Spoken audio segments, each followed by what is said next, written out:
Welcome back to Pretty K Travels. If you are new to my channel, welcome. I'm glad you're here. I love new faces, and if you are new and you haven't subscribe. If you've been on my channel and you've been watching and getting some tips from my videos, or if you've been enjoying the videos, or if you enjoy this video, make sure to subscribe, click the notification button, because this week we are going to be talking about all the different hotels and the websites I use to book my hotels for all the trips, whether it's local, state by state, or international.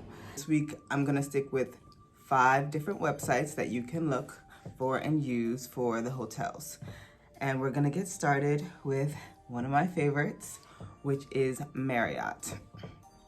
I am a member of Marriott because I want to collect points, and when you collect points and you have enough points, you can use the points to actually book your hotels to get free night stays. And if you even get enough points, your status can move up to higher levels in the program. So let's actually check out the website. So when we go on Marriott, if you want to make an account, you can make an account. I already have one, so I signed in to my account. There's a join section, and then there's a sign in button. And one thing that's great about Marriott, the different promotions. Right now I'm using a promotion that's exclusively for me, which is if you stay at a hotel on the weekend, you get 2,000 points for your first night stay, and then 3,000 points after your second eligible stay at a different Marriott hotel. And this can be any Marriott hotel anywhere in the world. Also, I'm gonna show you how I book. So usually you put in where do you want to go, the destination, you put in the dates you're looking to travel from, just put how many people are going to be in the room, because some hotels will charge you if you show up at the hotel and you did not put the right amount of people in the room, especially if it's in the fine print. You don't want to end up paying out of pocket for something you could have just paid for right away, and it might even be more money than what you would have ended up paying for if you had just booked it at the time on the website. Once we have all that information in, we can actually also put in whether you have AAA, whether you're a senior citizen, you might get a discount through the hotels.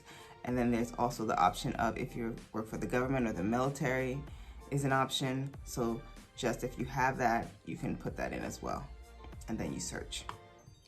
What I like to do when I search is I like to show all the available hotels, and I like to show the taxes and fees, because I want to know right away how much am I actually going to be paying. And so that's why it's really important to do that. You press search, you see all the different prices, and I put in Colorado Springs that you want to look for the hotels. You can see the ratings that they have and check to see which one you actually want to use. Let me show you really quickly in my drop down. If you click where I just showed you, it's going to show you how many points I have. And points work like this: 1 cent per point. So let's say if you have 5,000 points. If you have 5,000 points, that's $50. If you have 32,000 points, that's $320 worth of hotel stay. And so that's how you do it, that's how you calculate it, and that's how you can see if it's worth it to actually use your points than to actually pay for the stay. Because sometimes they'll have deals that maybe the hotel stay is $200, but if you use your points, if it's 17,000 points, that means that it's worth $170. So then it'd be cheaper for you to use your points than for you to actually pay for the hotel to stay at. So I hope you understand that. If you didn't understand that, please put it in the comments below, and I will actually do a video about the point system and how to actually get the best bang for your buck when it comes to points versus actually just paying out for the hotel. I picked a hotel, and there's different options. So there's the standard rates option where you can look and see how much it costs, and you see the taxes and the fees, and you see the different packages that come with it. And you can get either a single room, a double room. If you're a member, there's a prepay and save for it, and usually you can't cancel in advance. and you have to be a member to do that. But usually the hotel ends up being like at least $10 to $15 cheaper.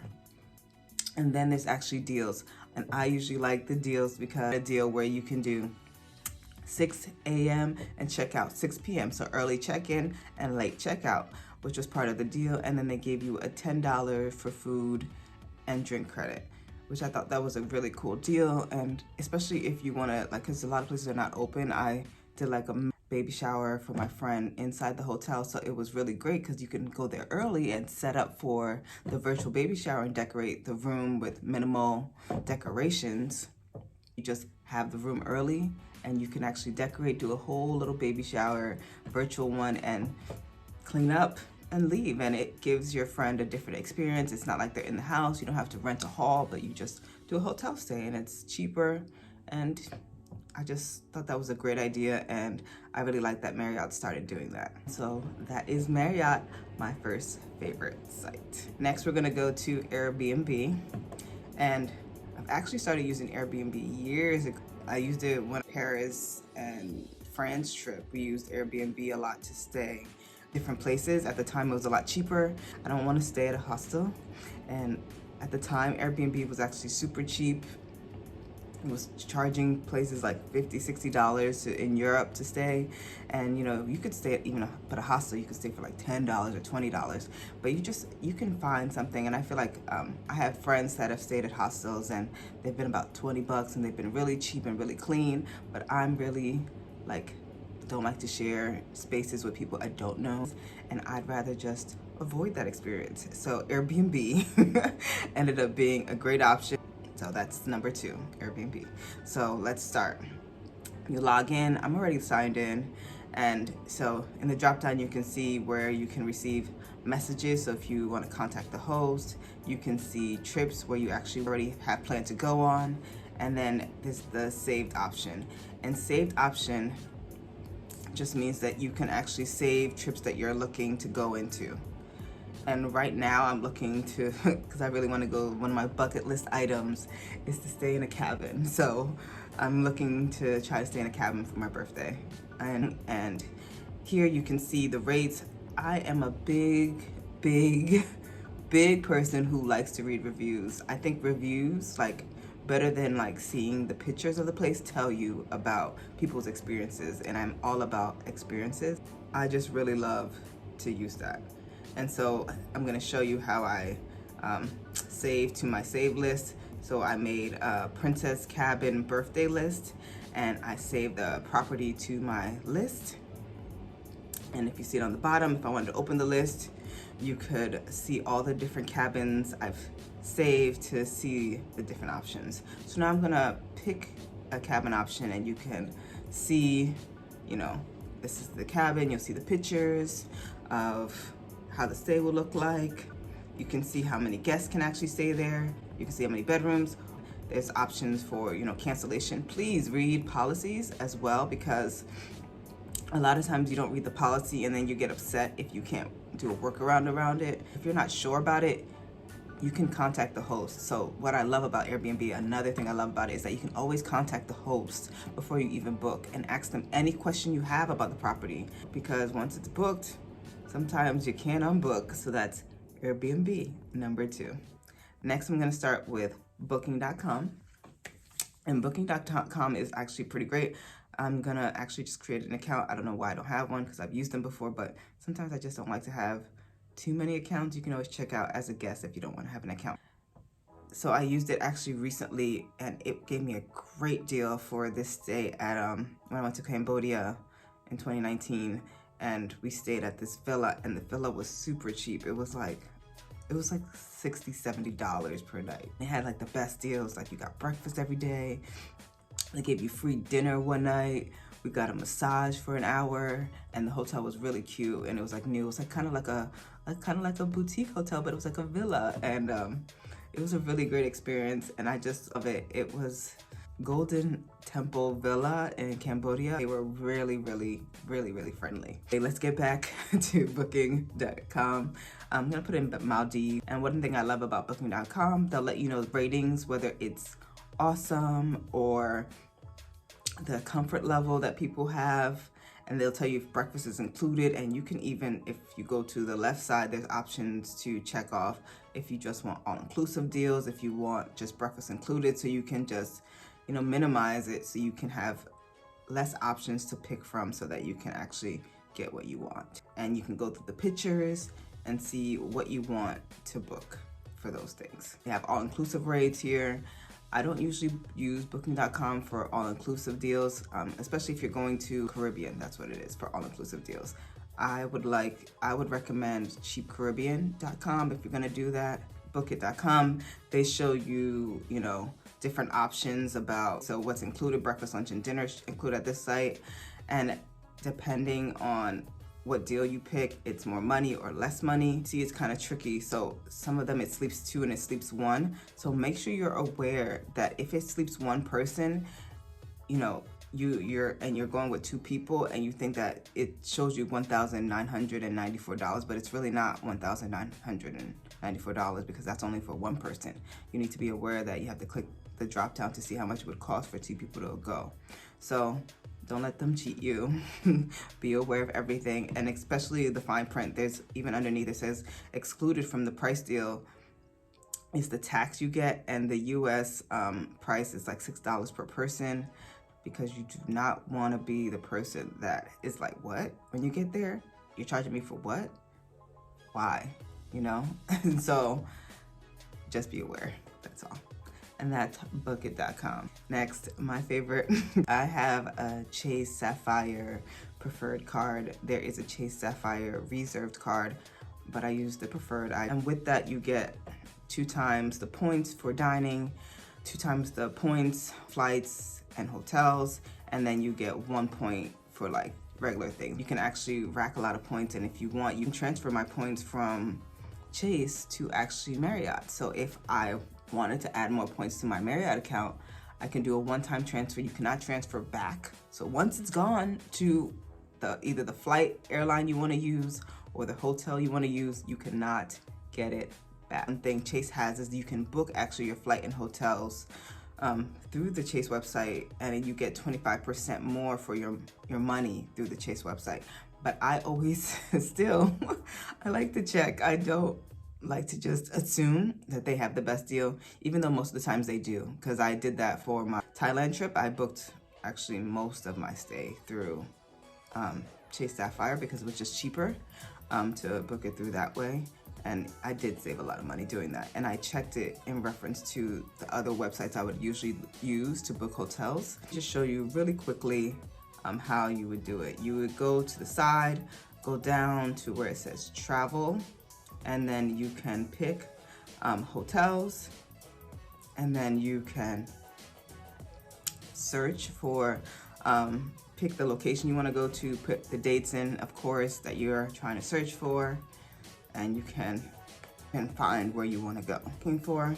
And one thing I like is that it'll show you how many points it is per night. It's here you'll see that it's $1,000 per night. If you're gonna use points, use it for international travel, because that's usually where you're gonna spend the most money. When it's international flights and international travel, that's when you need, like when you go to Asia, when you go to Africa, when you go to like Europe, use your points then. Don't use them if you're within the country, because it's gonna usually be cheaper to buy flights, hotels when you're in the country. But basically, that is how you look, and you see the different options that Chase has for you to book, whether it's, you know, ocean view or different kind of views and amenities that you can have when you're booking. And you can see the pictures and which ones are non-refundable and which ones are refundable. Be aware, read the options, see how many points they're going to be using per night and how many you have. I think it's always good to rack up your points for at least a year before you start using. So you could just have tons and tons of points. Quick disclaimer, do not get a credit card if you are not able to pay off your credit card monthly, or if you are already in heavy debt and you think that this will add on to your debt. And it's not gonna be worth the points or worth, you know, the rewards you get, because you're gonna be always owing money and it has a lot of interest on it. So there's no point in having the card if you're gonna be paying a lot of interest and not really getting, you know, the benefits of the card. I'm gonna pick this deal, and I'm gonna decide to, if I wanted to, I could use my points to book it for the trip, or I could save my points for later and just pay for it outright, and then I can earn points because I'm booking through my Chase Sapphire card, and it will be added on, and it's going to be double the points because it's a hotel stay for later. This is Chase, my favorite place to buy my flights. Next we have the hotel's website. I'm already logged in, and it's all pretty much the same. You look for what you want, you do the check-in and check-out. The only thing different about hotel stays that I really like is that they have a stamp system. So if you have an account with them, if you stay at one of their hotels for, let's say you get a stamp per stay, per night you stay. So if you do a 10-night stay, you get 10 stamps, and then the next hotel you book or the next night you want to stay for the next booking, it's free. So that's one thing I love about hotels.com. They usually have pretty good deals on hotel stays. They'll tell you if, the rating is fabulous, if the loved by guests, read the reviews so you can get a better understanding. And then even so, in the black, it'll tell you how much it is per night, but underneath in the small blueprint, right, you'll see that's actually with the taxes. So just be aware of that when you're on the site as well. One thing they might not tell you if you don't read it is that they'll charge you $5 for the reward night through the website. But if you have the app, they will not charge you the $5 fee. So you can actually really stay for free without the $5 fee for booking through the website. Sometimes they have a deal for the day for the hotels so that you can, sometimes it's like secret prices they say that are cheaper. I always cross-reference because the secret price might not really be a secret price. It might just be a price they say. You can just swipe through and see everything they have. It's very, very similar to booking.com in terms of seeing the options for the rates, with taxes, with breakfast or without breakfast, and how to reserve. The layout is pretty similar. So if you have a good idea of booking, you will be able to navigate hotels.com. That was the 5 hotels, but I'm gonna do a bonus one because I just think this is really important to use this site. It's Travel Advisor, and Travel Advisor, I think it really is a travel advisor. So you can look for the hotels or different rates and what you're trying to find, but what I really use it for, have pictures from travelers. So if you have a hotel in mind or a villa in mind, they literally have every hotel, boutique, or villa on their website, and travelers are always uploading pictures onto Travel Advisor, and this gives you an authentic picture of actually what the hotel, the villa, the hostel, the motel, what it looks like from a guest perspective. And I think that is so necessary because hotels, they'll give you, the professional pictures, but you want the nitty gritty, you want the raw pictures of what a hotel actually looks like. I also use it because they give reviews as well, and I think their reviews are really honest because it's just for Travel Advisor. Because Travel Advisor is a site that takes you to different sites to actually book hotels and to book deals. Is it when I'm traveling, especially abroad or even here, just to see the ratings, just to see how everything is looking. If you're gonna take anything away from this video that I'm doing for you guys, is that for me, it's always about the research, and it's always about looking for, the best price. So cross-checking, you can cross-check between these websites I recommended. I know it takes work. I know it's not easy. Keep in mind when you're actually booking. If you have any questions about what I explained, if anything was not clear, please leave a comment below. Thank you guys so much for watching this video. If you haven't already, subscribe, share this video with friends, click the notification button, and so you can get updated on my next video. Hope you guys have a great week. If you're in the East Coast or even if you're in Texas, I'm praying for you guys. I know the snow has been real. Take care and see you guys next time. Bye. Hey guys, welcome back to Prinny K. Oh my God, I'm hey guys. Hey everyone, welcome back to Prinny K Travels. I'm excited because this week we're gonna talk about hotels and all the different kinds of hotels and where to stay and all the different deals and what I like to do when I do hotel stays. Whew. But before we get in, oh my God, that's weird.